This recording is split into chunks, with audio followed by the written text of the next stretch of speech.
What's up, guys? Welcome back to another episode of For the Girls. We are jumping into a scenario where we're going to give our advice. And if you have a situation of your own, go to relationshiprestore.com and fill out the form called Help a Girl Out. We are going to have Angela read our scenario and then give our advice. So let's jump into it. All right. So our friend today is anonymous, you guys. Okay. Hi. First, I got to say how much I love For the Girls and all of the Relationship Restore podcasts. Love you too, girl. I'm a single gal in my late 20s who has spent a good chunk of my season of singleness focused on personal growth and building a fulfilling life. Yes, honey. I've always believed the right romantic partner would find his way into my life when the time was right. So I haven't really stressed when relationships didn't work out or periods of being single lasted a while. But, all caps, I'm starting to feel that clock ticking, y'all, LOL. In this day and age, I don't have a problem approaching men I'm attracted to, and I'm pretty lighthearted about it, but still intentional and tactful when I do. I feel like one of the things I've learned over the years is that sitting on the sidelines usually does you no favors. So true. So that was a big change for me. I'd love to hear the ladies' thoughts on finding a balance between A, expressing interest in men you see potential with, and B, not doing too much, allowing space to be pursued, because I definitely still want that. How did y'all go about this, if at all, when you were still in your dating phases? And what advice do you have for women trying to navigate today's sometimes rough dating scene? Sometimes. Sorry, this message is mad long, LOL, but I wanted to give you some context, so hopefully the question or topic request makes more sense. Thank you. I like her. Thanks, girl. I like her. Well written, well crafted. Yes, yeah. I can. And we love love She seems very context. articulate. Yes. All right. Let's dive, y'all. All right. There's a lot to dive into. So I think a good question, like to start off, is like, can you focus on personal growth and dating at the same time? My answer is yes. Absolutely. Because I did that before I met my husband. I spoke about that period before. I was growing and I was dating. Like, and I almost think it's, if you can handle it without doing some toxic shit to yourself, I almost think like that's important. Yeah. Like, it's important because you're just really exploring all the things that you want in yourself, out of life, and in men or your spouse or whatever you want. And I think that's really what I did. And I'll just, give some more examples. When I was dating and exploring myself, I made a decision in that season to start, because I was very no men with kids. That was very no men with kids. Like, that was a strong, and I decided, Hard no. Yeah, it was a hard no. And I it's like, okay, I'm in this season of growth. I'm in this season of exploration. I'm going to take that off the table. And of course, like, one of the first men I dated had a kid. This is not my husband.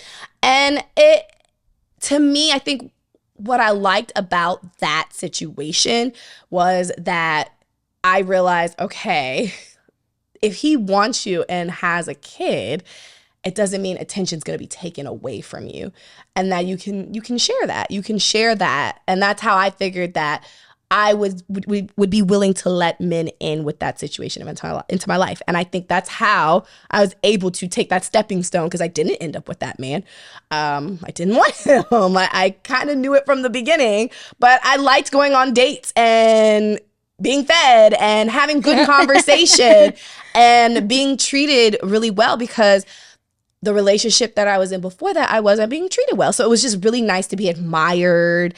And even though he had a kid, it wasn't really that big of a deal. And I know that for some women, that is a cut card, and that is totally fine. And I get that that's your decision. But for me, I took that off.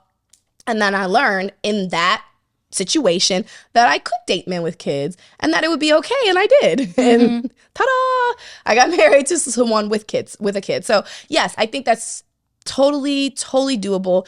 And again, he wasn't the only man I dated in that season. I dated several, not in a slutty kind of nasty kind of way. I was very responsible with it.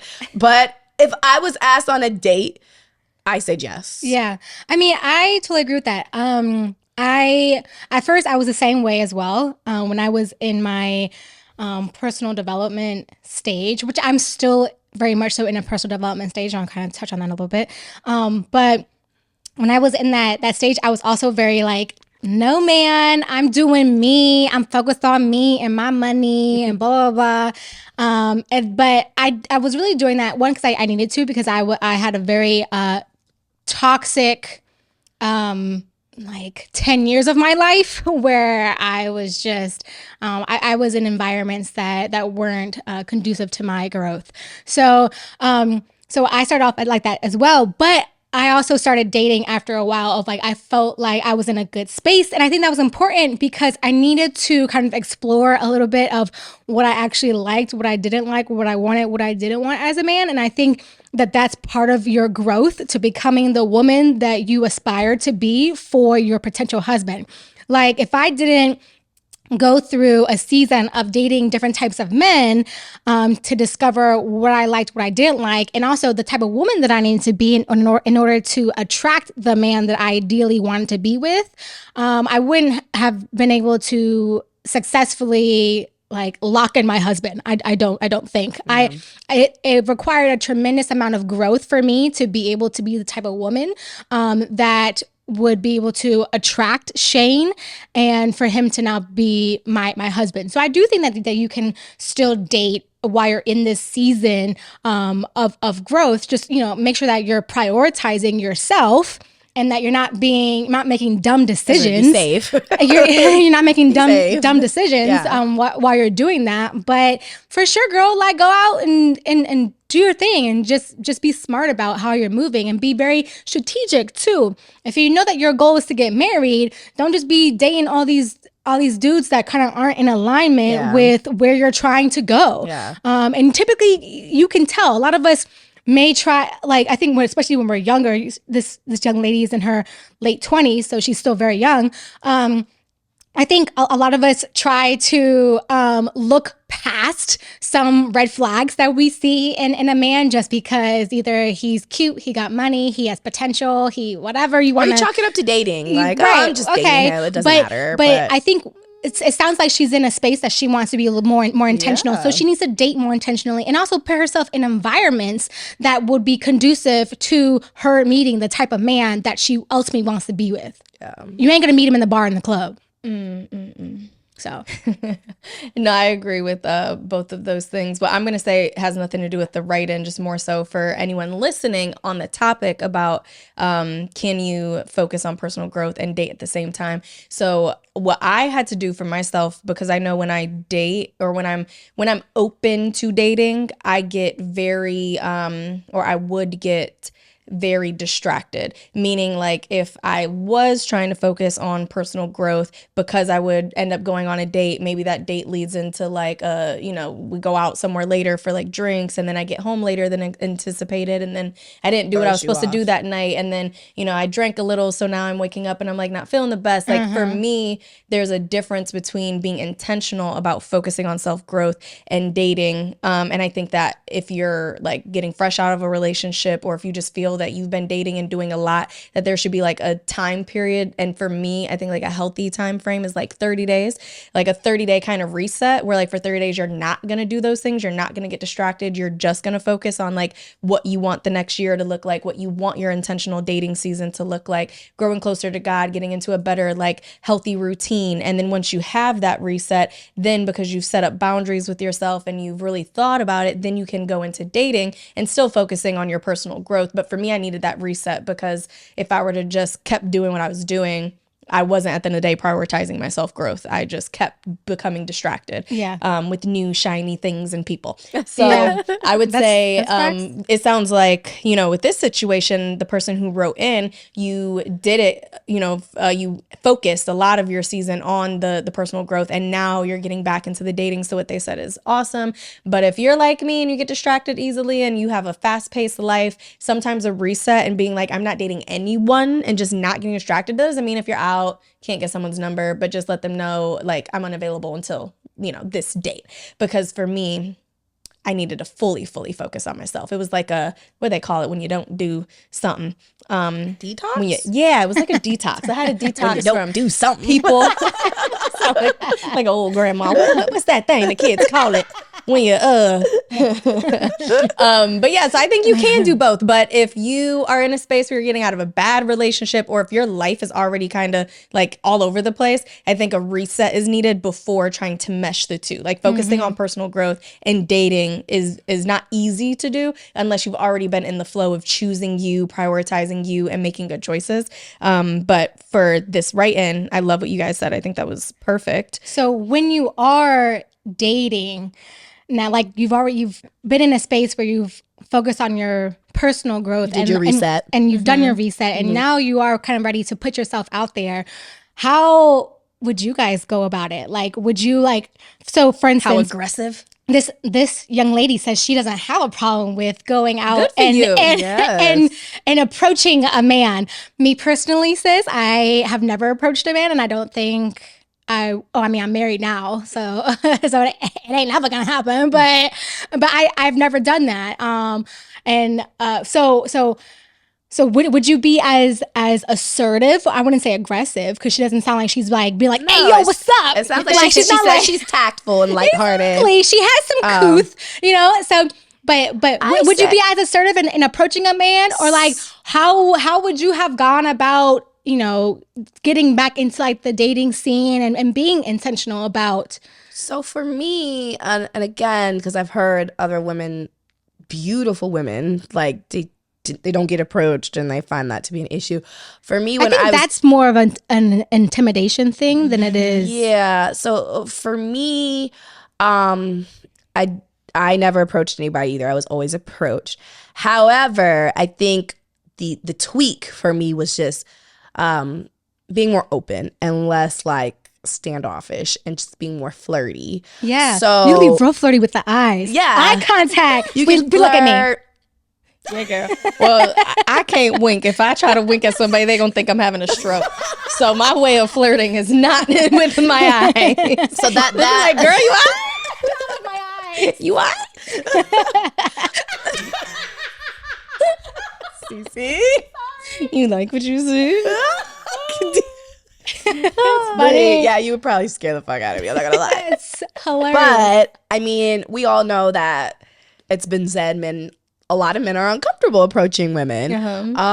So I do think, for me, again, I'm the same as Cece. I never approached a man. I was always approached. However, sometimes it wasn't like a straight out, I'm trying to get at you, girl. It was like a conversation. And so I was like, okay, I'll flirt. I'll open it up for flirtation to happen. Sometimes they're just looking for a door. Absolutely. And so Absolutely. giving that door. Nowadays, I know that there's apps where you're swiping and you're connected, and then there's dating like matchmaking services. There's all types of things like for you. Carpe Diem. Carpe Diem. Yes. Okay. Shout them out. Yes. There's dating service. There's different ways to meet men. That's an option too.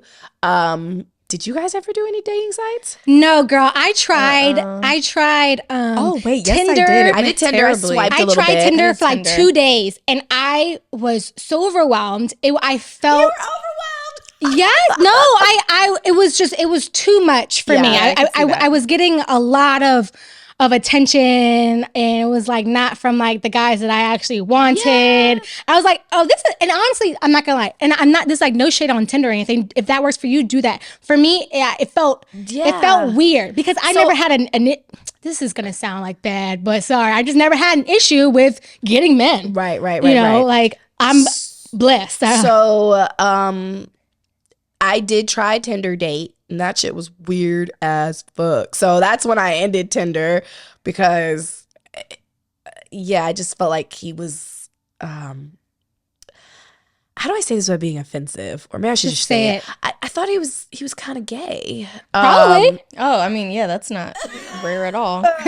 So I was just like, that's weird. And I tried Match, and Match. You have to pay for that. right? I did the free trial. Okay, that's great. It was like a free trial. And then after the free trial ended, I was like, oh, yeah. I'm sure the either. free caliber of men versus the paid caliber Caliber of man men. is a little different.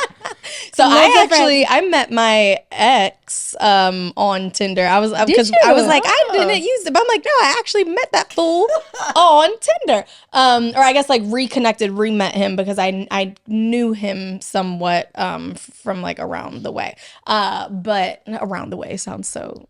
Anyways, but what I would say is, and this is something that Dre has actually talked about before, I think it's important when you're dating to not think of you as being aggressive or being the person to go up to or pursue a man, and instead just being a very open, fun, welcoming, flirty. and Welcome nice it. woman. Yeah. Like Yeah. show your personality, put yourself out there. And what I mean by that is, you know, opening the door, allowing somebody to know that there's no reason to feel intimidated by you, especially if you're a beautiful woman and if you pride yourself on dressing nice and going to nice caliber places. There's a part of men, you know, when they look at you that either immediately makes them feel like they can have a conversation or like they're not even willing to attempt because they feel that you're going to be snobbish or standoffish. Yeah. And nobody wants that. So you don't have to necessarily approach men, but you can open the door to let them know that you're open for conversation. Absolutely. Yeah. And little ways that I would do that, because I was thinking, you know, when Cece was like, I was like, yeah, I don't think I have either. But I'm like, no, I did a lot had actually. Did you? It's- yeah. And even I do that now, even as like when I go to places, anywhere where there are people, no matter if you're a man or a woman, I always feel that I make it a point to let people know that, hey, you can have a conversation with me. Yeah. That's how I get a lot of my clients. That's how I, you know, get new girls in my community and in my membership, or even people who just want to follow on Instagram. So I think it's more of being comfortable with who you are as a person, and then having a way that feels good to you, and about going into public places and letting people feel your good energy. And when people feel your good energy, that doesn't mean you don't have to walk up to a man. It could just be the way in which you're sitting at the table talking to your friend. engaging. Or you Yeah. catch eyes. Yep, give eyes, I think, or you know, I mean, give a compliment. Giving a compliment is a really easy way to let a man somebody know in. that you're like at least somewhat interested, or at least want to have a conversation, without being like, so Yes. who are you here with? Or like, are Exactly. you single? You could be Just walking being to like, the bathroom and be love like, oh your my God. shoes. Yup. Those are really nice Yeah. shoes. Yeah. Or That's you know, Where'd you get that's those a nice from? coat. Yeah. And once you do that, once you just say that one little thing, he's gonna take over. And the minute that you open the door, you can immediately tell if a man is interested or not. The way Absolutely. that he continues to carry the conversation will let you know. And so I think that, you know, with this writer, you being comfortable approaching men, I think that is awesome. And I think that more women should be comfortable doing that. Now, there's a difference between chasing a man and being pursued by a man. Like, obviously, no girl wants to feel like she's chasing somebody. Yeah. But introducing yourself, going up to people and giving them compliments, smiling and being friendly, that to me is not you pursuing a man. That's just opening up the door for what could potentially happen. I do like that, Brie, and those are really good points. Because one thing that, like, going back to like when I met Shane, we were out at a bar and I was looking fine as hell, titties out, everything. So it was a great time. And I was with one of my girlfriends, and so like naturally, kind of like to your point earlier, like how like beautiful girls, like they don't get approached. A lot of that has to do with intimidation. So like I would experience that a lot too. But when Shane, I was like ordering a beverage, and then Shane came behind me and just like tapped me on the shoulder, and he said the way that I turned around let him know that like, oh yeah, You're open. this is gonna be the girl, Right. Because I mean I'm a very bubbly, happy, open person naturally. So like I turned around, didn't know him from Adam, and I was just like, hi, you know, and you know, we spoke a little bit. He was with another woman that he wasn't dating. It was like one of his classmates from dental school. And I didn't know that. I thought like she was with him. So then I went in to like give her a hug to like make it like not feel awkward or like not intimidate her. Yeah. Because I'm also very aware of myself and like how I'm very bold. Yeah. And so so things like that are also really good.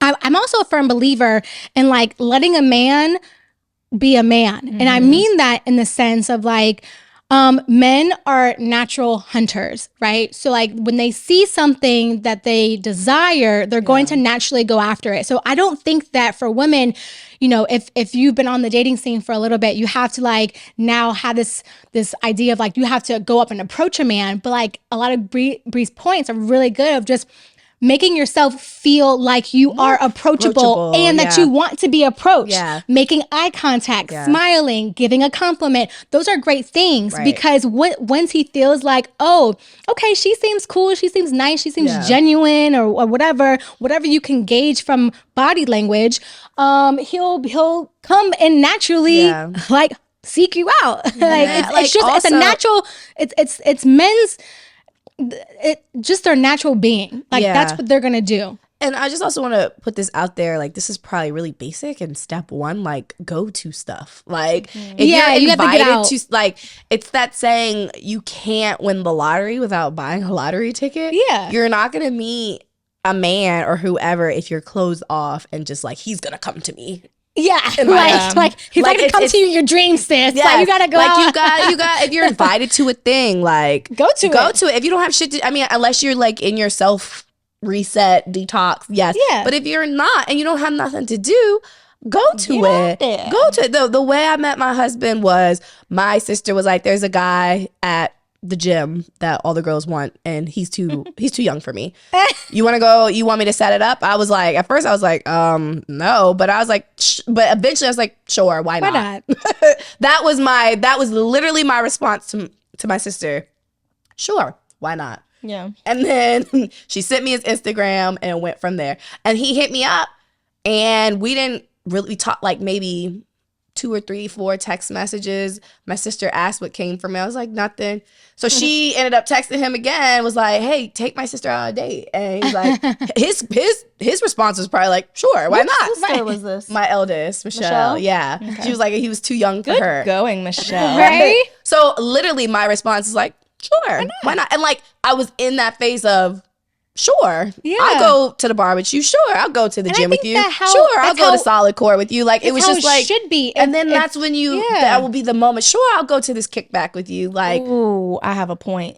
Go make ahead, that Bree. point. We're talking about saying sure to things. So there was this guy, we were like having a group discussion, and he was basically saying how he will not take a girl out on a first date if she like basically like chooses a expensive restaurant in a sense of like I've heard this assuming and it was weird because I was like, wait, what? And he was like if she was like, oh yeah, I want to go to like Del Frisco's or like Eddie V's or just like not a top tier restaurant but just like a nicer restaurant than like, you know, the first investment should maybe be if you don't know a person. And I was like, why is that so? And he was like, it tells a lot about the woman and what she's really looking for. And I was like, interesting. Whoa. He was like, for example, he was like, I always like first dates to be something that has some type of like activity. So like it could be sip and paint or axe throwing or like something that's cute, active. Though. And he was like, because I know what I'm looking for in a person and I know what things I want to be able to do with my person. I don't want to be with a girl who wants to do a bougie dinner at like some top tier, you know, steakhouse. I mean, that's fair. I want that's somebody what you want. But the reason why I want to say this is because when Angela was like, you know, saying like, sure, I'll go. I think a lot of times we put so much pressure on men at the very beginning before they even know us or before they owe us anything. This pressure of like what the date should be and where you should go and like exactly what he should wear. Someone was telling me that they went on a girl that like made her first date wear something specific? No, like she felt away because of what he wore. Like she just didn't feel he was dressed up enough. And okay, change that. And well, I know, but I'm just saying, like the whole thing is like be more easygoing. Like give people a chance. That's what we're trying to say. Like be more open. Like just like. You know, open up, be a little flirty, like take the stick out the butt. Yeah, you need to take a stick out the butt, or else you're always gonna be single. Like, this is what I'm saying. So but I love like this what friend she's doing. She's like lighthearted. She's definitely seeing, but she's concerned about this clock, y'all. Ticking. Yeah, let's talk about that. That's where the big butt came in. Well, that is certainly something to be concerned with. It's not like we all have a clock that ticks in different ways. We're all as women dealing with things, but at the end of the day knowing that you have a ticking clock, like there's nothing that you can do to speed up you finding your person. Like it's gonna happen when it's supposed to happen. But something that Angela talked about on our last episode, she mentioned that OBGYNs are now saying that in your 30s, I don't know if it's like mid 30s, lower 30s, like 28 to like, from my understanding, again, I'm not OBGYN, so please don't I got this from someone who is an OBGYN. Check your sources. Because I am not a medical doctor. I'm not an MD. So, but from my understanding, there is encouragement on freezing your eggs because a lot of women in this day and age are focused on themselves, not settling for bullshit, which is what it should be. And worry about their career, getting there, doing all the things that I think is commendable. Yeah. But again, we are women and menopause starts happening at a certain point. And honestly, in your 30s, your fertility does decline. So again, we were talking about Sean and I possibly exploring having another baby. And my first thought was, can it happen at 34, 35? And I mean, of course it can. Yes. But it declines because when I had Alina, I was 30. So, when I got pregnant with Alina, I was 30. So, yeah, I do encourage, and I've seen it a lot now more and more as infertility becomes an issue that is becoming more and more, people are more and more aware of this issue.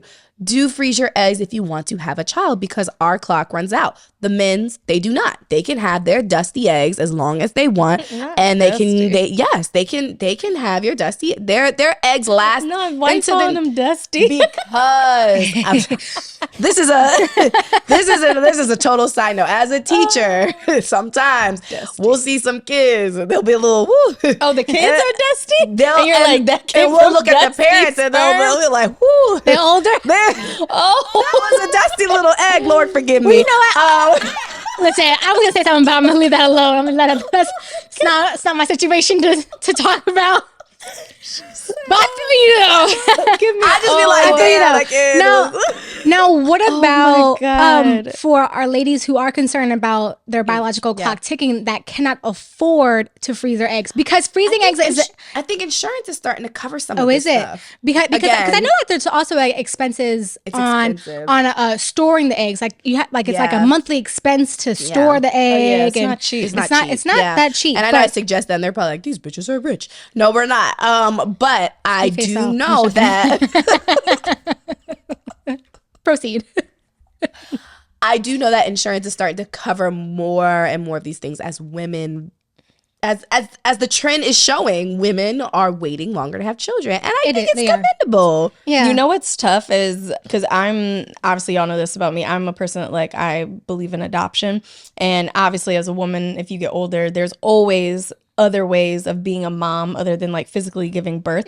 But the thing that sucks is you might have a partner who isn't okay with adoption and wants to try, and if you're just too old or if things ain't working the same, that sucks. And that's something that my heart goes out to women who are in their 30s and not with someone at this point, because now it's what do I do? And it also sucks to do the investment to, if you do freeze eggs and do whatever, and then boom, as soon as you do it, you meet a man and you're like, damn, I spent my money, I did my things. Yeah. And so it sucks that it's something that we have to think about. And it's not something that guys really have to worry about. So for women in, who are in that season per se, would you think that they should drop their standards in order to do not meet a man? I certainly don't either. I do not, because we're talking about commitments.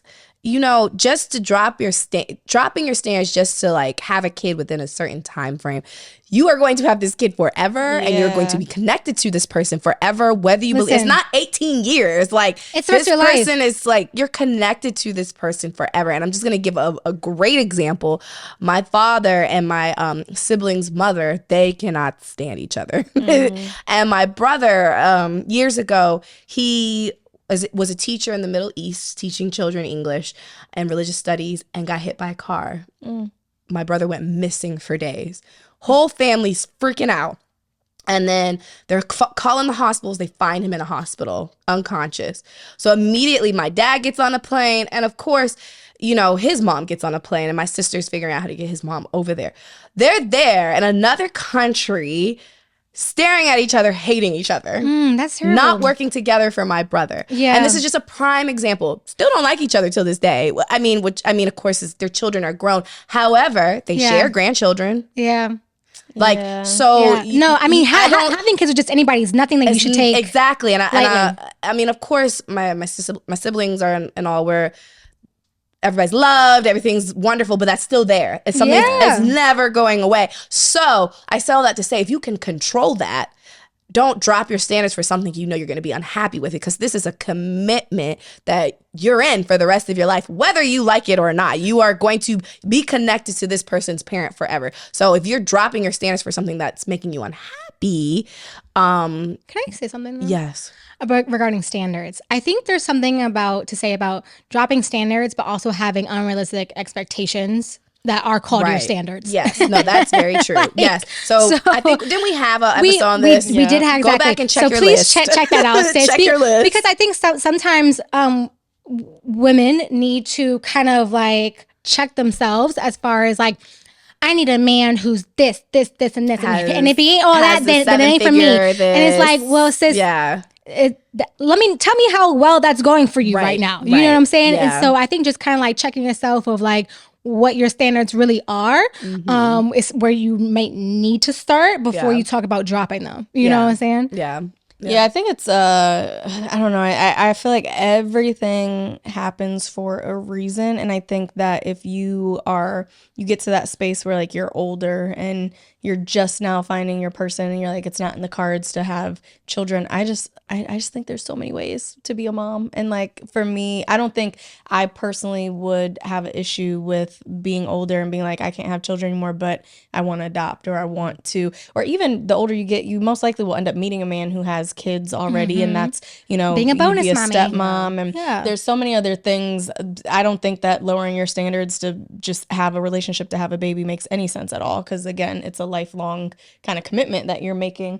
So, yeah, I mean, I think what I would suggest, because we don't know exactly how old you are, the actual writer of this. I thought she was late 20s. Yeah, she 29. said late 20. Oh, she said 29? Okay. She said, I'm in my late 20s. So what I would say is to just do some research, talk to your OBG and, you know, get your stuff looked at and see what is a healthy like age and what's the risk age, and then determine what your options are if you want to be proactive in making sure that you know, are able to like actually have your own biological children, or even if you're, what is it called when you impregnate someone else with your stuff, a IVF. Surrogate, or You that, could impregnate someone else with your stuff. which is stuff.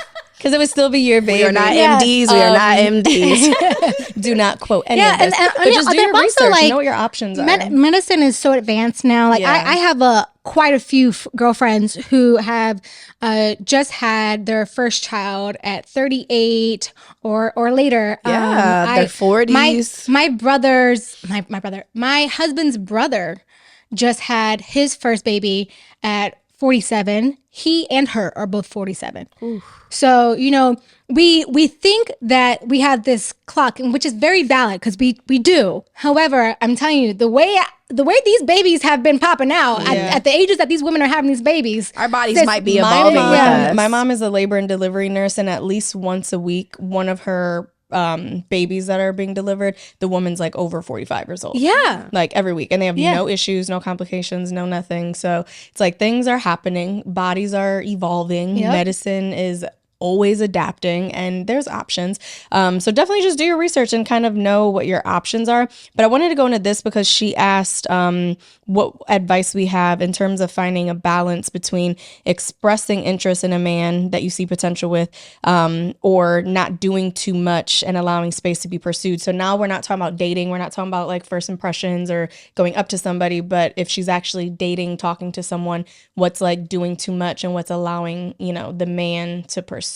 And I think that if you have to think about it, he's not into you like you're thinking. Sis. Like in a sense of like, let's say there's 3 potentials, right? Like out of the 3 people, you immediately will know, you will know which one is genuinely interested in you. Yeah. Once the relationship is formed, meaning once the numbers are exchanged, the first date has happened, the man is going to be very intentional about showing you where you are in his list of priorities and what his plans are with you. You're going to know immediately. So I would say if the question is, you know, you see a potential with this person, but maybe they're not doing enough and you're like, should I go a little harder or should I give it space? Oh my gosh. I would definitely say let the man pursue you in that Yeah. space. But what you're doing in terms of putting yourself out there, making the first move and all that, I think that's totally fine. Yeah. But once the relationship starts, once the date has happened or the information has been given, like go off of his actions. Whatever he's doing, take that and run with it. If he's being intentional, if he's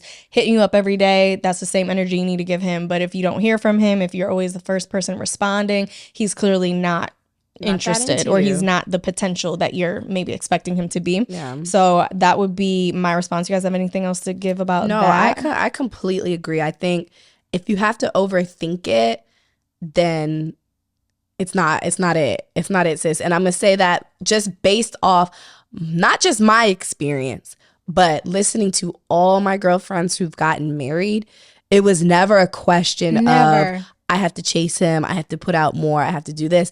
And then flip it to my friends who are single. Every time it's, well, I have to do this, I have to call him, should I do this? Or making excuses for him. Well, he's a busy businessman. Exactly. He's this and that. Yeah. Those never worked out. And we ended up finding he might have had another family somewhere. So I'm just saying exactly what Bree said. You will never have to guess if a guy is into you or not. Honestly, it's kind of like you're kind of in control of how much you want to put out, because they're like you said, they're on their hunt.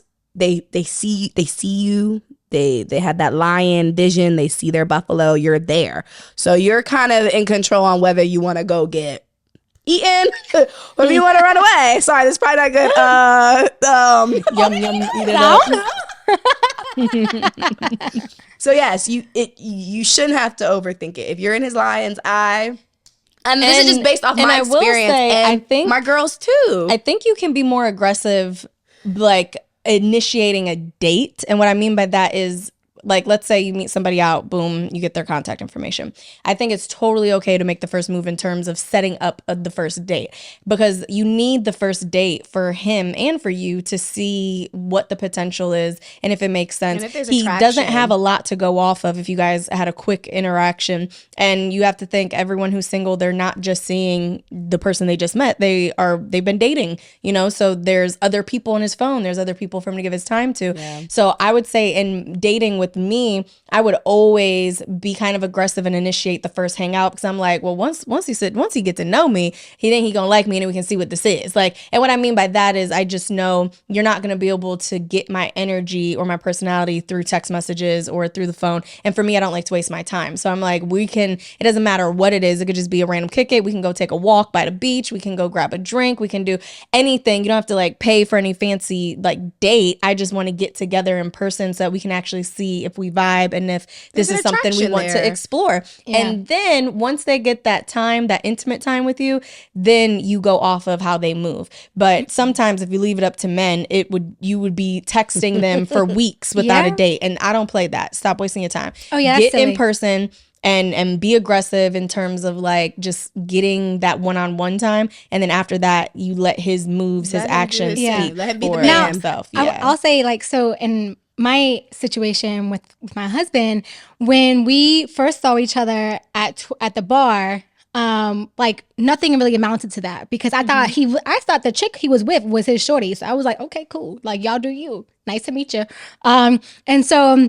But we had originally connected via Instagram to discuss finances, because at the time I was a financial advisor. So I was always like, putting educational stuff on my Instagram, and I was always looking for new clients. So maybe like a few days after we met each other at the bar, we linked up for lunch. I thought, because based off of my experience, he was going to try to hit on me. It was going to be more like a date type of thing. And it absolutely wasn't. He kept it so professional. He wanted to see if I knew what I was talking about when it came to investing. And it like attracted me because like I had never had an experience like that before. But also because I was attracted to it, and like he didn't give me no play at our lunch. I was like, this is kind of it kind of left me kind of wondering. So a few days went by, and the weekend comes around. And I kept thinking about him. And so I would say, like, in this instance, I kind of pursued him a little bit because I initiated the hangout. I had just texted him very casually, like, hey, what are you doing? Cute, keep it light. And then he was like, oh, I just got finished playing golf. I'm just kind of like chilling out, blah, blah, blah. Like, what's up? You want to link up? And I was like, oh, well, I mean, I'm around the way. He's like, I was like, if you're not doing anything, like, I can like, come by. He's like, yeah, I'll get a bottle of rosé and we can go up to my rooftop. And I was like, oh, he had me at rosé and rooftop, And so, but like similar to Bree's point, like I knew that like as soon as I got an opportunity to kind of be in his space and like kind of vibe with him a little bit, I wasn't like he was gonna see it. And it was awesome because that initiation was all we needed to like for Shane and I to go all the way because from there he did see like, oh, I like all of this, like I know that this is for me, and he initiated everything else. He actually didn't let me leave, not like he like kept me like no, she literally like moved in that day. he didn't like keep me hostage, but we had such a good time, and like our connection was just so amazing, and just like sparks were just flying that I needed to go home at some point and go get new clothes. And he was like, oh, nah, you don't have to go home. Like, I'll just buy you new clothes. And I was like, this is my man. You know what I'm saying? And I literally never left. Yeah. But I say that to just say, like, when a man knows he's about you, sis, you will also know. And like to Bree's point, there's nothing wrong with, having that like flirtatious initiation, to kind of like get yourself into his space.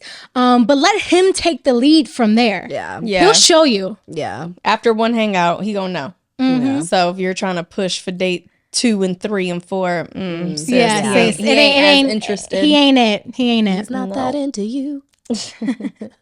Okay, well, did we answer? I think we got all her points. We answered her message. Okay. I do. Thanks, Cece, for whoever you are who wrote that. That was a really good topic. Yeah, so, it was well crafted, honey. I love a good, well crafted message. Yes, we love context, so don't ever apologize for giving context. Yes, yes. She said, "Sorry for the long message, girl. Don't apologize. I wish we had some more context on the other one. So if you are gonna write in the future, give us all the deets. We want the tea. Yeah, it helps us understand what's really going on. So thank you guys so much for tuning in. Make sure that if you have a situation that you want advice on, you go to relationshiprestore.com and complete the form. Help a girl out. Yeah. Forgot what it was called. Make sure to follow us on Instagram at Relationship Restored, at Angela Hannah, at Brianna Ponte, and at Cece Custon. And until next time, ta-ta.